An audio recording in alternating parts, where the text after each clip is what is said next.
सजयति हरिवंश चंद्र नामोच्चारण वर्धित सदा सुबुद्धि रसिक अनन्य प्रधान सतु साधु मंडली मंडनो जयति श्री राधा वल्लभो जयति श्री हित हरिवंश चंद्रो जयति श्री वृंदावनो विजयते सर्वभक्त चरण कमलेभ्यो नमो नमः।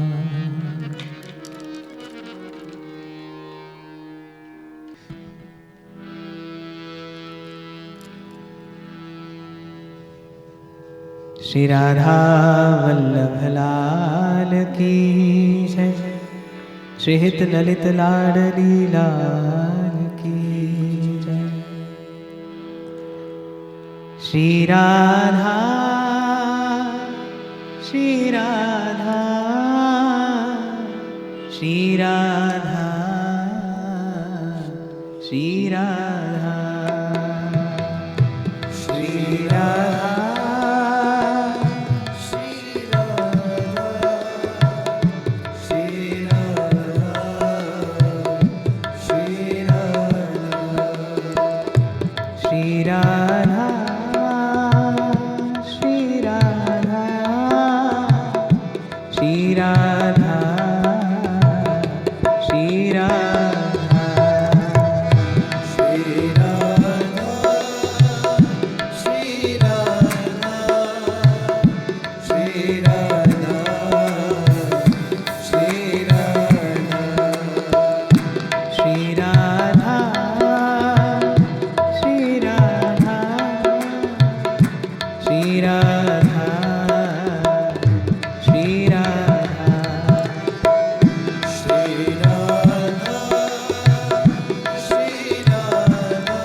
श्री राधा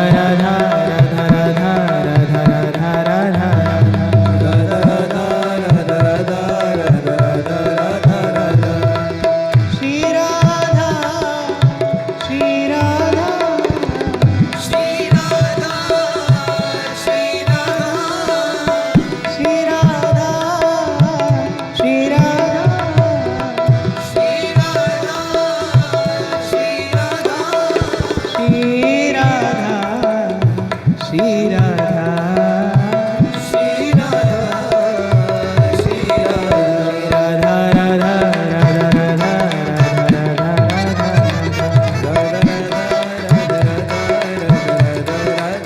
श्री राधा राधा राधा राधा राधा राधा श्री राधा राधा राधा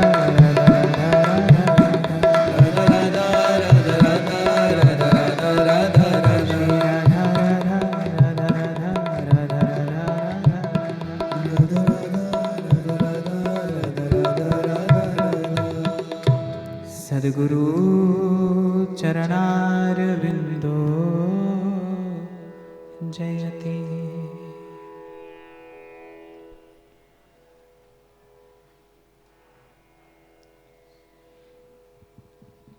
श्री हित कृपा मूर्ति रसिक पद रेणु प्रातः स्मरणीय परम श्रद्धे श्री हितदास जी महाराज के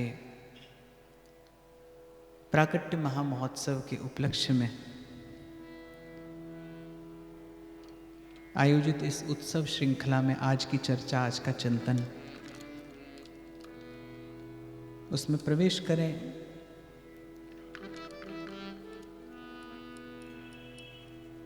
महामधुर रस विग्रह श्री हित ललित लाडली लाल, जो कि युगल पाद पद्मों की छाया में तो आप और मैं बैठे ही हैं,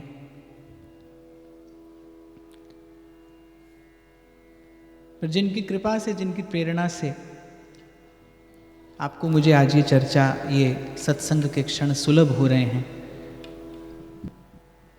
उन पूज्य श्री महेंद्र जी महाराज के चरणों में प्रणाम करते हुए आप सबके हृदयस्थ हित प्रभु को भाव, प्रभु को वंदन करते हुए आज के भाव में प्रवेश करते हैं।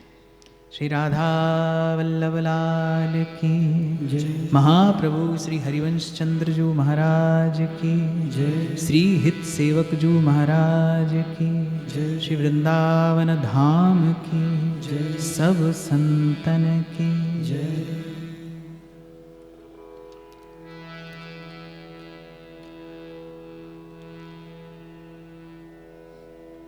खूब विचार कर लिया जाए, देख परख लिया जाए, सुन समझ लिया जाए,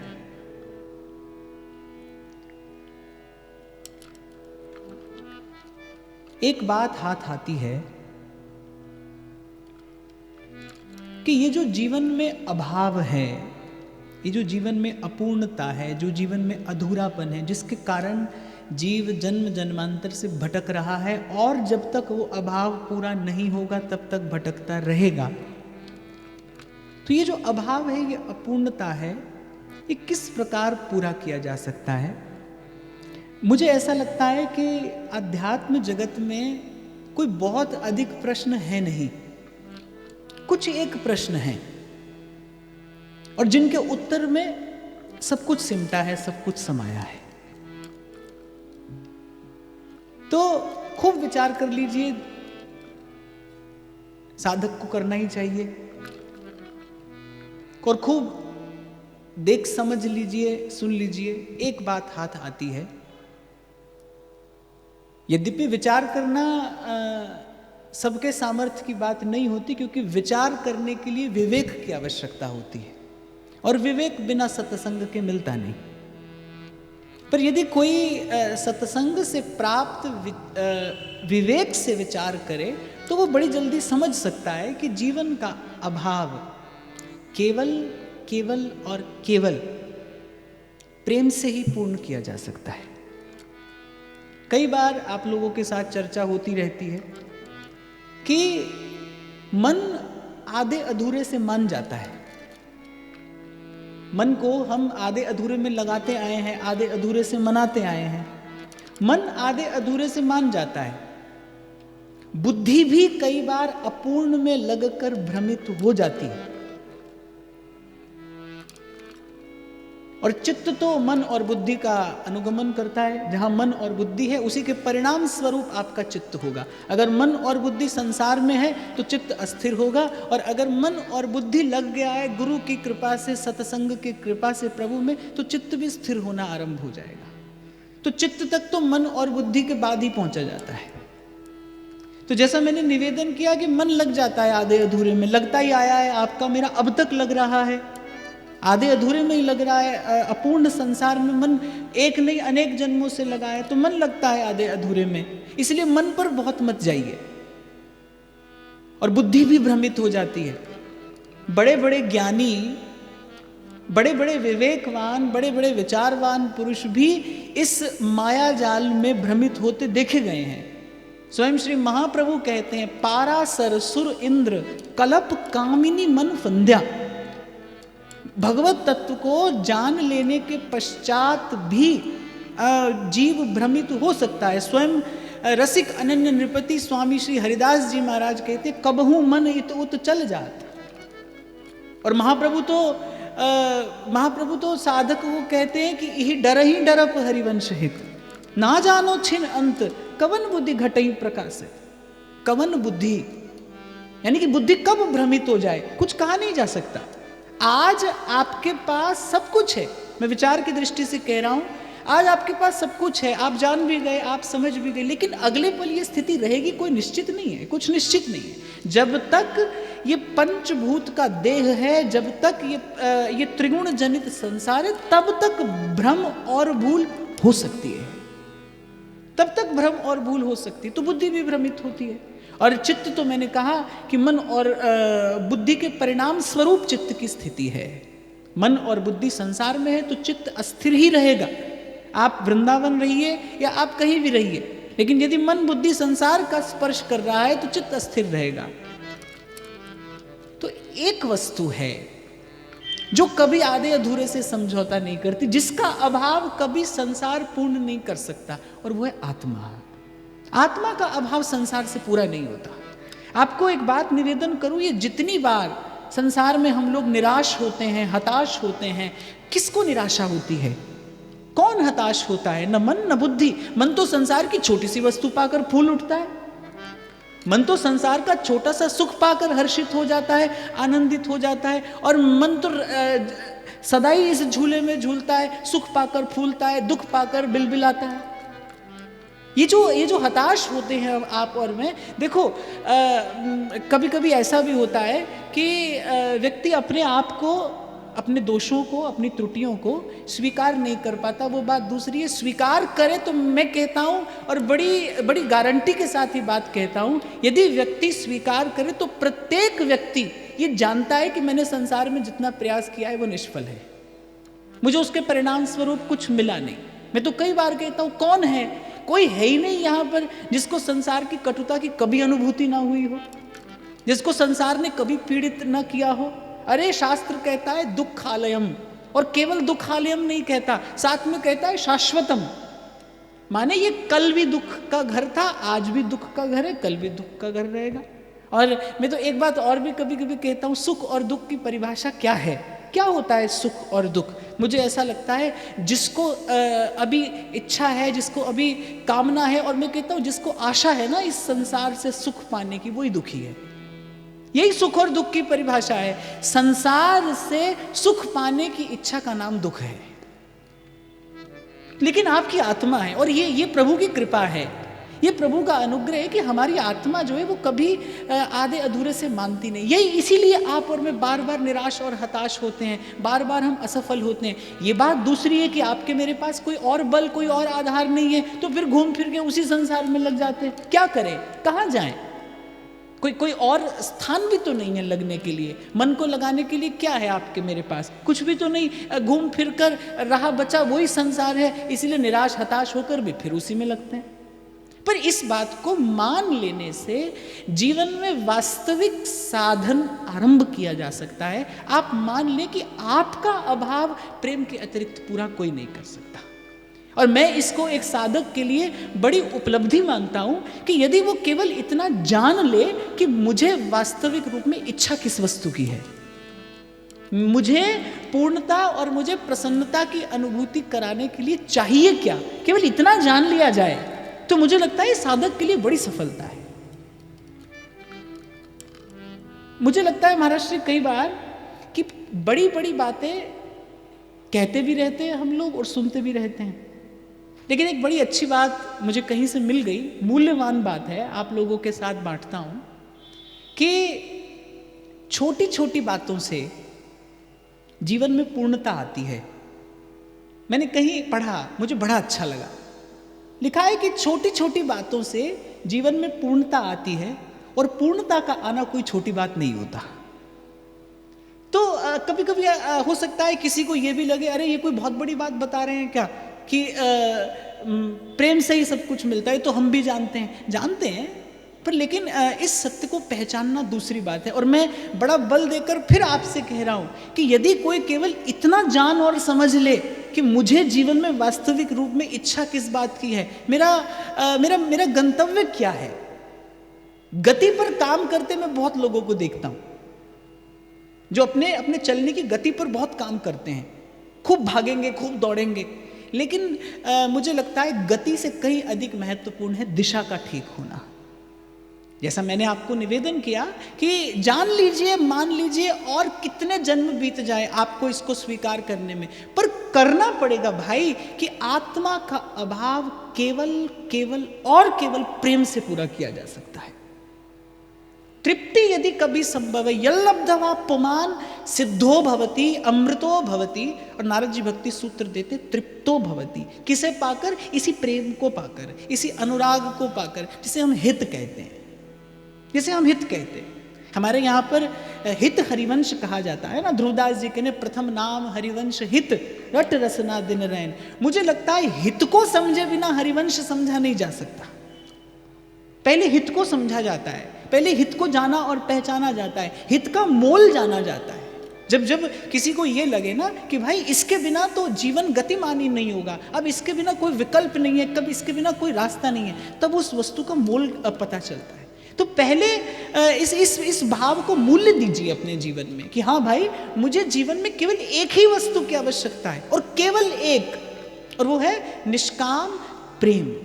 बस सब जीवन के सब अभाव यहां से पूर्ण हो जाएंगे, सब पूरे हो जाएंगे। अब प्रश्न खड़ा होता है कि ठीक है, यदि इतनी बात आपकी स्वीकार भी कर ले कि भाई जीवन का अभाव प्रेम से पूरा होता है, तो फिर प्रेम मिले कैसे, कहां से पाया जाए? मैं तो कई बार कहता हूं प्रेम खोजना हो कहां जाइएगा, पूर्व में जाइएगा कि पश्चिम में, और के उत्तर में के दक्षिण में। इसीलिए अभी मैंने आपसे कहा ना कि गति पर काम करना आसान है भाई। आज आप 4 माला करते हो, कल आप 8 करने लगो, फिर 20 करने लगो, और ऐसा करते करते मैंने बहुत लोगों को देखा, मैं देखता ही हूं। गति पर काम करना आसान है, दिशा ठीक हो ये बहुत महत्वपूर्ण है। ये बड़ा महत्वपूर्ण प्रश्न है एक साधक के लिए कि मैं जिस दिशा में आगे बढ़ रहा हूं, क्या वो दिशा वस्तुतः मुझे मेरे लक्ष्य की ओर लेकर जाती है? तो मुझे लगता है प्रेम को प्राप्त करने की दिशा क्या है? न पूर्व, न पश्चिम, न उत्तर और न दक्षिण। प्रेम को प्राप्त करने की दिशा है तन से मन, मन से बुद्धि, बुद्धि से चित्त और चित्त से आत्मा। यही ज्ञान भी है और यही विज्ञान भी है, और इसी पर हमारे आचार्यों ने कार्य किया है। महाराज श्री की आज्ञा थी कि मैं अष्टयाम पर ही कुछ बात करूं, तो इसीलिए मैंने ये चर्चा आरंभ की। ये जो अष्टयाम है, ये जो भाव भावना है, ये वस्तुतः क्या है? ये इसी यात्रा का नाम है। तन से मन, मन से बुद्धि, बुद्धि से चित्त और फिर चित्त से आत्मा। अष्टयाम वस्तुतः किसी प्रक्रिया विशेष का नाम नहीं है। अष्टयाम एक भावना है।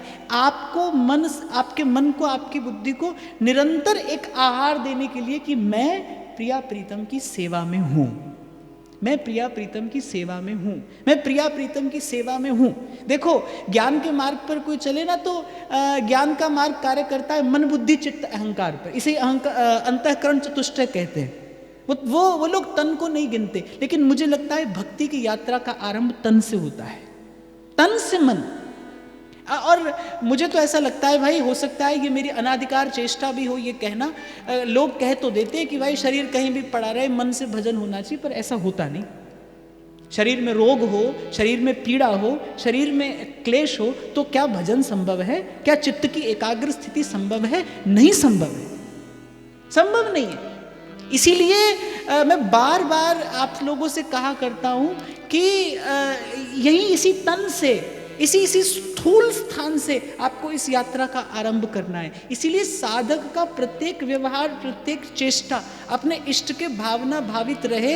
इसी भाव को, इसी विचार को ध्यान में रखते हुए आचार्य हमें ये अष्टयाम की विधि प्रदान करते हैं। ये अष्टयाम क्या है? ये सेवा में लग जाना क्या है? ये सबसे पहले तन ही तो लगाया जाता है सेवा में। महाप्रभु भी कहते हैं कि तन ही राख सत्संग में, फिर मन ही प्रेम रस भेव, क्योंकि तन को सत्संग में लगाकर ही मन को प्रेम में भिगोया जा सकता है। और कोई विधि और कोई युक्ति नहीं है। तन ही राख सत्संग में, मन ही प्रेम रस भेव, सुख चाहत हरिवंश हित, कृष्ण कल्पतरु से। नागरीदास जी कहते हैं, श्री नेही नागरीदास जी कहते हैं कि मन जो विचार पर्यो रहे, सेवक जी महाराज कहते हैं ना, हरिवंश विचार परे जो रहे, हरिवंश धर्म धुरा निव हैं, हरिवंश निवाहक हैं जिनके, सुख संपत्ति दंपति जूत इनके। ये जो हरिवंश विचार परे जो रहे, इसका अर्थ क्या है? नागरीदास जी कहते हैं मन जो विचार पर्यो रहे, मन विचार में लगे, प्रिया प्रीतम के सुख के विचार में मन लगे, इसके लिए आपको पहले तन को लगाना पड़ेगा सेवा में। मन जो विचार पर्यो रहे, चित्त रमीले रूप, देह लगे ढिंग भजन के, ही रसिकन गैल अनूप। तो ये जो अष्टयाम की विधि है, एक रसोपासक के लिए, एक हितोपासक के लिए ये अत्यंत महत्वपूर्ण, और मुझे तो लगता है ये उपासना का प्राण तत्व है।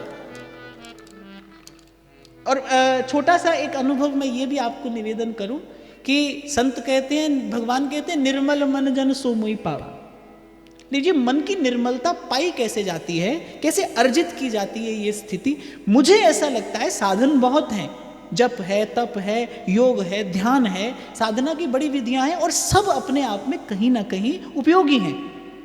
लेकिन मेरा छोटा सा अनुभव जो संतों की कृपा से हुआ वो ये कि जितना शीघ्रता से मन सेवा से निर्मल होता है, उतना और किसी साधन से नहीं होता।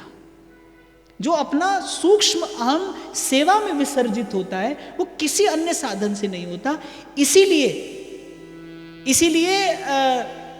हमारे श्री महाप्रभु जी का जब परिचय श्री नाभाजी महाराज देते हैं, तो उन्होंने सब भक्तों का परिचय उनके विशिष्ट गुण धर्म आदि कहते हुए दिया है। लेकिन महाप्रभु का परिचय जब देते हैं तो क्या देते हैं? कुंज केली दंपति तहां की करत खवासी। ये कौन है? ये प्रियालाल के सेवक हैं, और क्या करते हैं? बस केवल सेवा ही करते हैं। निस्दिन गान रूप माधुरी को पान, और अंतर सिहान एक काम श्यामा श्याम सो। तो मैं जहाँ से मैंने आरंभ किया, मैं वहाँ से उस विचार को लेता हुआ आगे बढ़ूंगा। सबसे पहले तो ये मानना पड़ेगा भाई, इस बात को मूल्य देना पड़ेगा, इस बात को थोड़ा वजन देना पड़ेगा जीवन में, कि मुझे जीवन में प्राप्त क्या करना है? केवल निष्काम प्रेम प्राप्त करना है, और मेरा कोई प्राप्तव्य तत्व नहीं है, और मुझे कुछ चाहिए ही नहीं। और अपने मन से बार बार ये कहने से बड़ा लाभ होता है। ऐसा मैंने एक विशिष्ट साधक संत के मुख से सुना। अपने मुख से बार बार ये बात कहने से भी बड़ा लाभ होता है। हमारे परम श्रद्धेय स्वामी श्री रामसुखदास जी महाराज, वो कहते थे, बार बार कहते रहो कि मैं हूँ श्री भगवान का और मेरे श्री भगवान, मैं भगवान का हूँ और भगवान मेरे हैं। बोले क्यों? बोले कहते कहते, तो किसी ने कहा है ना, कभी तो दीन दयाल के भनक पड़ेगी कान। और मुझे ऐसा लगता है कि वो दीन दयाल से तात्पर्य प्रभु से नहीं है, क्योंकि प्रभु के कान में भनक तो कहने से पहले पड़ जाती है।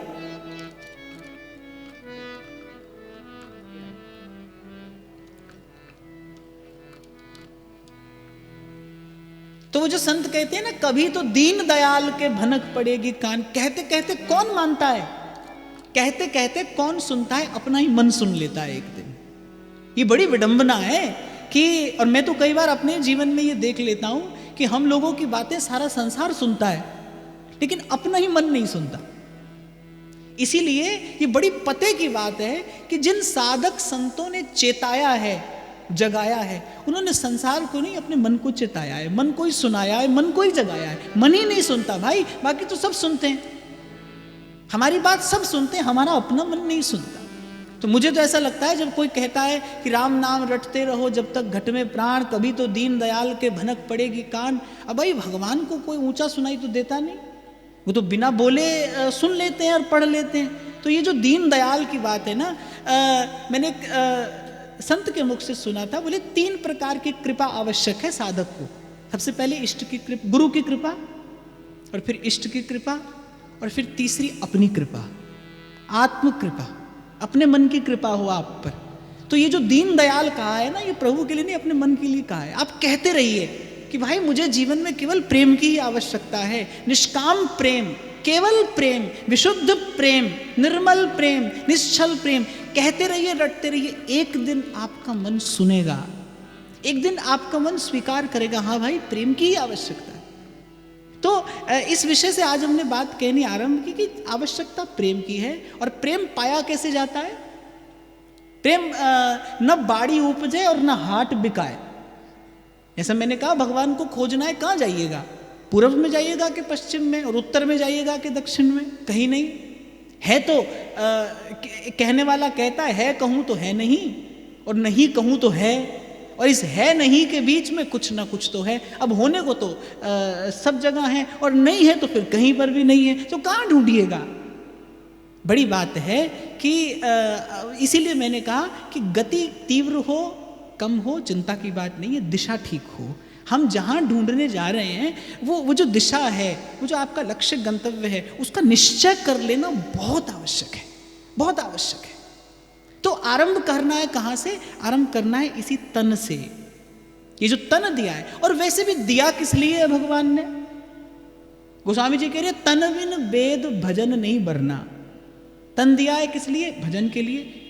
अभी पिछले कुछ दिनों से आपके साथ चर्चा चल रही है YouTube के माध्यम से, तो मैं इसी विषय पर ही बात कर रहा था आपसे। जीवन मिला किस लिए है? साधना के लिए मिला है, आराधना के लिए मिला है। यही जीवन को मिलने का, इस तन को मिलने का उद्देश्य है। शरीरम आद्य खलु धर्म साधनम। तो तन से मन, ये प्रेम प्राप्त करने की दिशा में आपसे निवेदन कर रहा हूं। प्रेम प्रभु से मिलना है तो किस दिशा में चलना है? तन से मन की ओर जाना है, मन से बुद्धि की ओर, बुद्धि से चित्त, और फिर चित्त से आत्मा। और एक और बात आपको बताऊं, ठीक दिशा में आगे बढ़ेंगे तभी तन से मन पर पहुंचेंगे। नहीं तो कई बार व्यक्ति तन से आरंभ करता है, एक तन से आरंभ करता है और अनेक हिस्सों में बट जाता है। चेतना सिमटने की बजाय और बिखर जाती है। और इस विषय में मुझे पक्षपात करना पड़ेगा, और पक्षपात पूर्वक ये बात कहनी पड़ेगी कि हमारे आचार्यों ने जो विधि प्रदान की है वो सबसे अधिक सबल है, सबसे अधिक समर्थ है। ये जो भोर भय से सांझ ढरे तक सेवा को ही नेम हमार। प्रेम को पधराने के लिए जिस प्रकार के पात्र की आवश्यकता है वो पात्र सेवा से ही बनाया जा सकता है भाई। इसलिए ये उपासना का प्राण तत्व है, केंद्र बिंदु है। इसी के चारों तरफ ये उपासना की धारा बहती है। केंद्र बिंदु है एक उपासक का जीवन। मैं कह रहा हूं आपके जीवन में कुछ हो ना हो, लेकिन आपके जीवन में सेवा का भाव हो। इसीलिए महाप्रभु कह रहे हैं सबसो हित। सबसे हित अर्थात कि मुझे लगता है इस सृष्टि की सबसे बड़ी सेवा है भाई ये, कि आपके मन में सबके प्रति हित का भाव हो, आपके हृदय में सबके प्रति सद्भाव हो। ये इस सृष्टि की, इस जगत की सबसे बड़ी सेवा है। तो सबसे पहले लगे सेवा में तन, और फिर तन से यदि आप आगे बढ़े तो फिर आप देखेंगे, और ऐसा साधकों का अनुभव है, ऐसा उपासकों का अनुभव है कि पहले केवल देखकर, केवल सुनकर तन को लगाया जाता है सेवा में, और फिर आप देखते हैं कि तन सेवा में लगता है, और तन के साथ साथ फिर मन भी पहुंच जाता है प्रिया जी के चरणों के निकट। जब आप सेवा आरंभ करते हो तब स्थिति कुछ और होती है, और कुछ काल तक श्री जी की कृपा से यदि सेवा में रहें आप, तो ऐसा होता है ना कि वो जो श्री ठाकुर जी को ले जाकर आपने पधराया था अपने भीतर, अपने घर के भीतर, तो कुछ समय के बाद वो मेरे ठाकुर जी हो जाते हैं। पहले वो ठाकुर जी हैं, फिर उसके बाद वो मेरे ठाकुर जी हो जाते हैं। और प्रभु से अपनापन, प्रभु से संबंध प्रतिस्थापित होते ही, प्रभु से संबंध प्रतिस्थापित होते ही वो जो आपका मेरा मन चित्त बिखरा है वो सिमटना आरंभ होता है। बस इसी का नाम साधना है, इसी का नाम उपासना है।